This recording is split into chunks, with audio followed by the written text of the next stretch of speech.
This is Rahil, and this is my album review of the new Freddie Gibbs, You Only Live Twice. It was released today, and just got done listening to it, man. First impressions, really, really, really good. Probably one of his best albums to date. The last album I had from him was the album entitled Pinata, with all production by Madlib. He had an album, I think, after that. Project after that, I believe, was Shadow of a Doubt or something like that. And then he put out this album.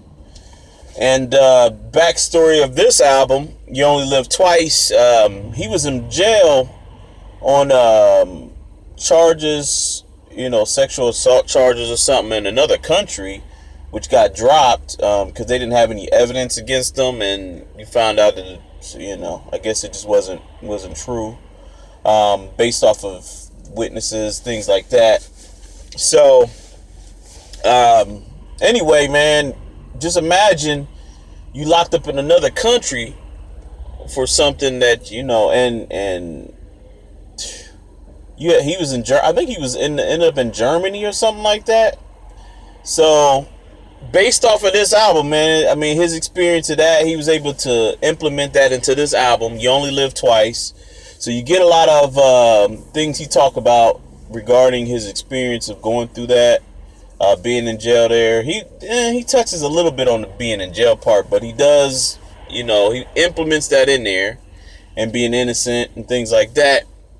But if you know about Freddie Gibbs, he's always been a street rapper. His rhymes are based off of things he did in the past regarding the drug trade, maybe even shootouts, things like that. He talks about a lot of street life. He kind of reminds you of, and he also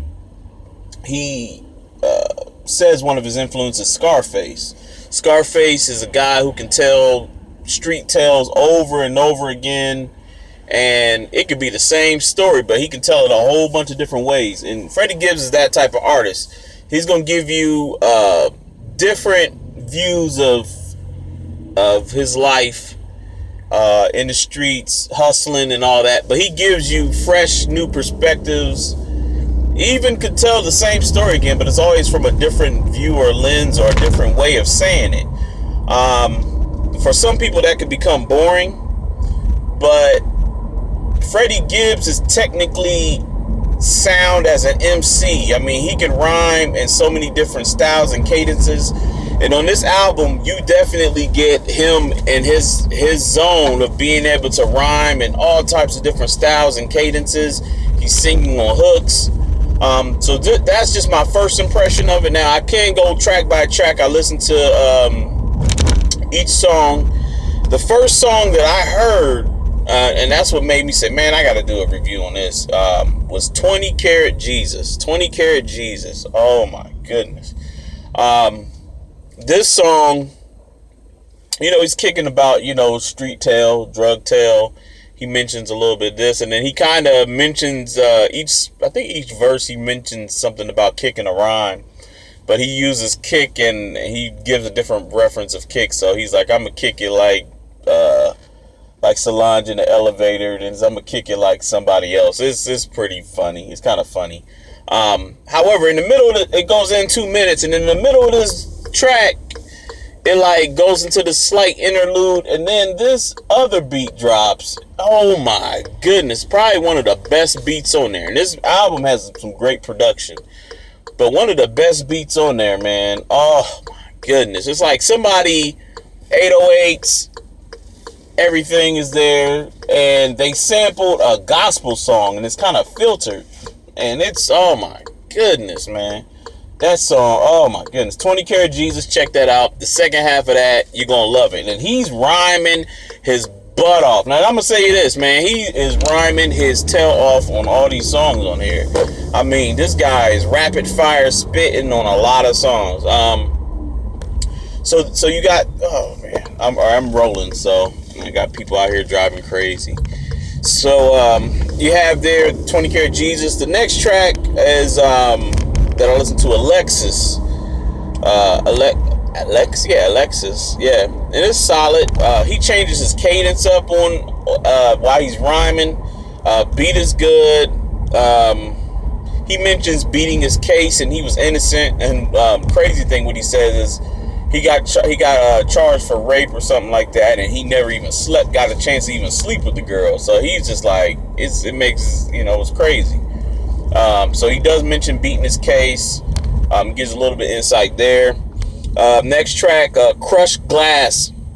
Crushed Glass has this, I can't think of the Mobb Deep song, but it's an old Mobb Deep sample that was off of Murder Music album. And the music goes like do do do do do do do.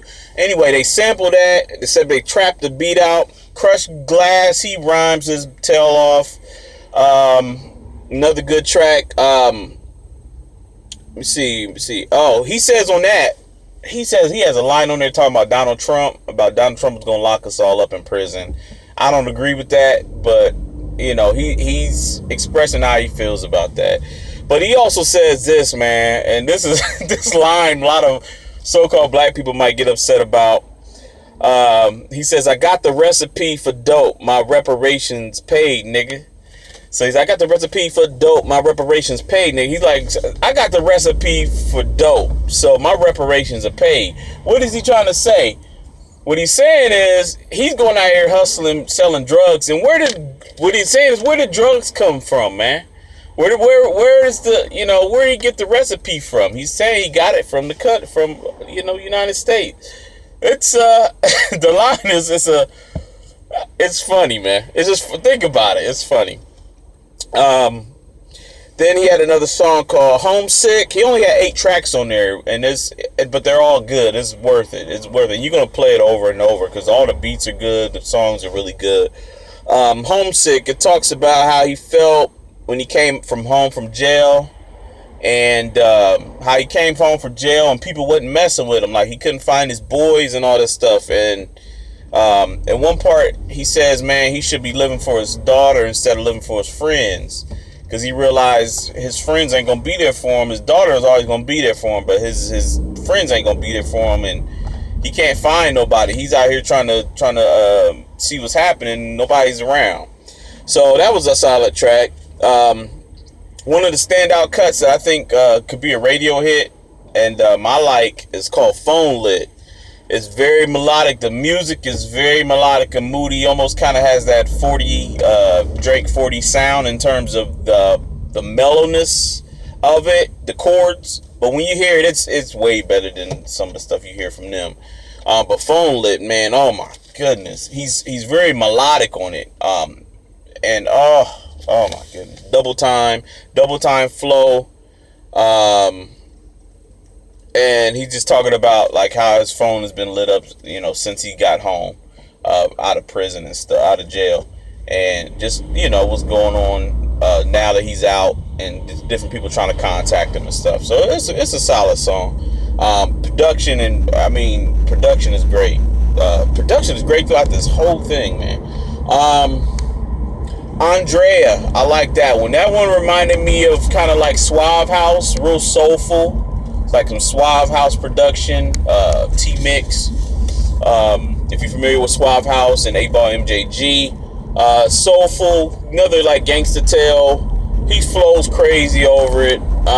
The beat switches up and he slows down and in the middle of the track. So that's another song where the beat switches up. And he's just rhyming. He's rhyming slower, but and it kind of has like this, they put this deep kind of vocal underneath his vocal, and it sounds kind of menacing a little bit, but it sounds good, real good. He has a song called Dear Maria, and they use that I adore you, that sample. I can't remember that song, but it's off of the I think it's off the Mo Money soundtrack. Anyway, they flipped that and trapped that out, and it's hot, man. And that song's about a girl who's kind of holding him down while he's gone through hustling and stuff like that. So it's called Dear Maria, and it's just about a girl named Maria who's been there through all his all the thicks and thins of hustling, and how he's just saying like, I know you're gonna be there by my side. He says in there like, he's like, I know I made you upset, like I slept with your sister, like, but you was still rolling with me. It's crazy, man. It's crazy. That was crazy. That was a crazy line. He had some crazy lines. That's funny. Like, he's probably, whether the stories are true or not, I'm gonna take it that a lot of them are true.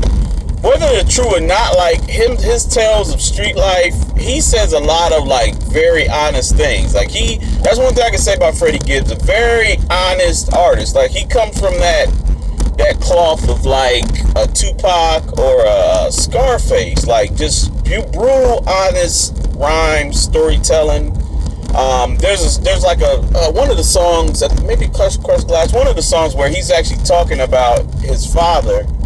And how his father asked him what he wanted to do when he grew up or something. And he was like, I just want to get paid. And he just talked about how he had to sell drugs, and, you know, he prayed to God for help and things like that. And he ended up, but, you know, he's like, but the devil tempted him, led him to, you know, chopping bricks 7 days a week without sleeping or anything.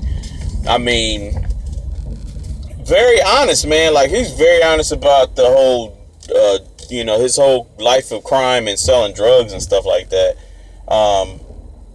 and in such a way that it feels very genuine. So that's one thing I can say about Freddie Gibbs.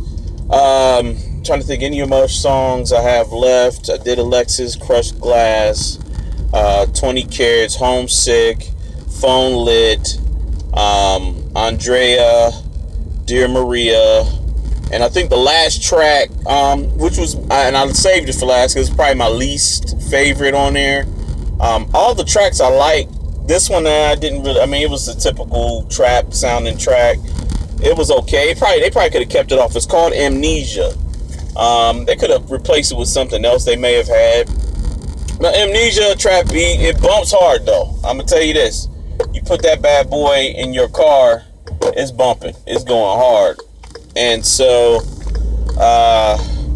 yeah, and the hook, he's like, money made me forget, you know, I got amnesia. Trying to think what he said. Like, he said something in here, I just effed 4 girls in 4 seasons.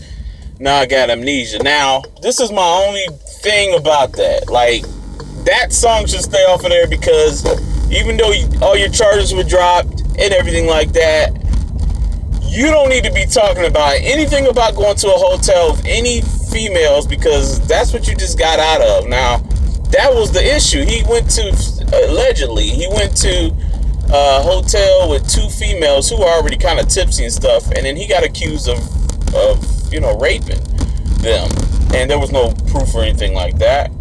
But my thing is, don't make a song about I took 4 girls to 4 seasons, I got amnesia.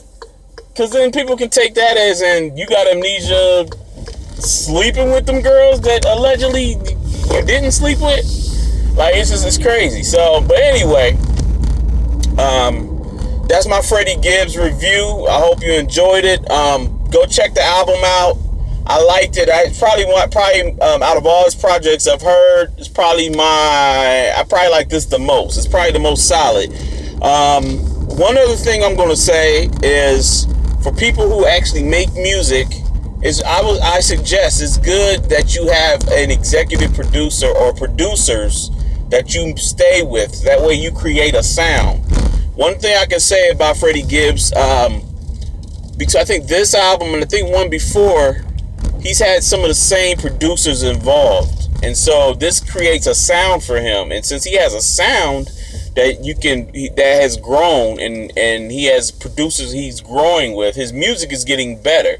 Case in point of a Drake or of Kendrick with working with Terrace Martin.